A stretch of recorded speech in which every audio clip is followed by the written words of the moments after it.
Kerajaan Pimpinan Perikatan Nasional gagal. Pemimpin Pakatan Harapan sependapat bahawa Kerajaan Pimpinan Perikatan Nasional gagal. Ia gagal dalam mempertahankan sistem demokrasi. Ia gagal kerana tidak ada hala tuju. Ia gagal memberi jaminan ekonomi kepada rakyat kerana berterusan membawa rakyat dan Malaysia ke arah yang salah. Pengerusi Pakatan Harapan yang juga Presiden Keadilan, Datuk Seri Anwar Ibrahim berkata sebuah sistem yang menginjak aspek parlimen adalah sistem diktator, bukan demokrasi. Malangnya itulah yang berlaku di negara kita. Kedudukan maruah parlimen kini tergantung pada pemuka-pemuka yang tidak punya mandat sama sekali. Dan ini jelas menunjukkan bahawa aspek semak imbang yang dijamin perlembagaan ini terus dinodai dengan rakus, tegas Anwar dalam satu kenyataan. Kata Anwar, demokrasi mesti ditegakkan walaupun berhadapan dengan kemelut. Suara rakyat tidak boleh dipadam oleh pihak berkuasa yang rakus dan gila kuasa. Menurut beliau, kuasa dan undang-undang yang diperuntukkan darurat setakat ini tidak memberi dampak yang positif dalam usaha kita melawan wabak COVID-19. Sebaliknya, ia digunakan untuk membungkam wartawan dan media serta memberi kuasa pada kerajaan untuk menggunakan dana awam tanpa hormat pada prinsip keterusan dan kebertanggungjawaban kepada Parlimen. Menggunakan hampir 50% dana dari kumpulan wang amanah negara KWAN untuk pemerolehan vaksin sebagai contoh, ujarnya. Beliau tidak nampak sebarang tanda bahawa darurat ini akan tamat dalam masa terdekat. Kata Anwar, peningkatan kes penularan COVID-19 hari ini hanya akan memberi alasan kepada Kerajaan Perikatan Nasional untuk melanjutkan tempoh darurat melepasi bulan Ogos 2021. Saya yakin inilah matlamat sebenar pemerintah, memperpanjang tempoh darurat selama mana yang mungkin meski dengan jumlah jangkitan yang akan terus tinggi. Prestasi Malaysia akan terus dicorot dengan masalah pengangguran tanpa reformasi ekonomi yang menyeluruh, ujarnya. Malaysia, kata Anwar, juga terkebelakang dalam persaingan untuk mendapat pelaburan di rantau ini. Sikap kerajaan ini yang terus berhutang dan berbelanja tanpa semak dan imbang akan memberi dampak buruk kepada generasi akan datang, tegasnya.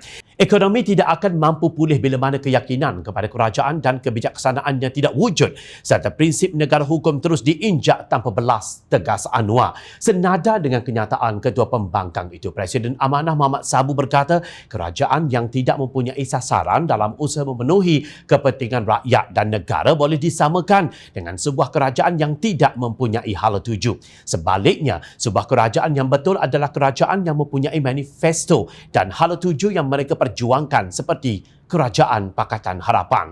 Kehadiran Kerajaan Perikatan Nasional kini merupakan pertama kali dalam sejarah negara apabila ia bertukar menjadi pemerintah melalui langkah syaitan, bukan syaratan, dan bukannya melalui mandat rakyat dalam pilihan raya, tegas Muhammad dalam ucapannya di Perkhidmatan PAU seperti dipetik Malaysia Deadline.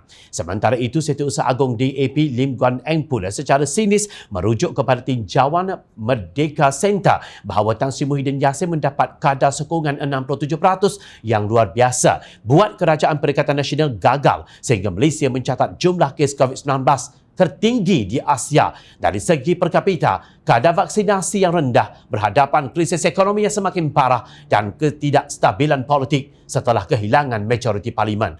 Hal ini dicerminkan melalui tinjauan yang sama yang secara paradoksnya menunjukkan bahawa 46% responden percaya bahawa negara ini menuju ke arah yang salah berbanding dengan 41% yang percaya bahawa negara sedang bergerak ke arah yang betul. Menurut Guan Eng, kerajaan gagal mengeluarkan ekonomi negara dengan cepat daripada kemelesetan ekonomi walaupun telah berbelanja 622 bilion ringgit melalui pelbagai pakej rangsangan ekonomi dan belanjawan 2021 serta gagal mencegah lonjakan terbaru COVID-19 berikutan ketidakstabilan amalan 2 darjat dan pusingan U dasar kerajaan.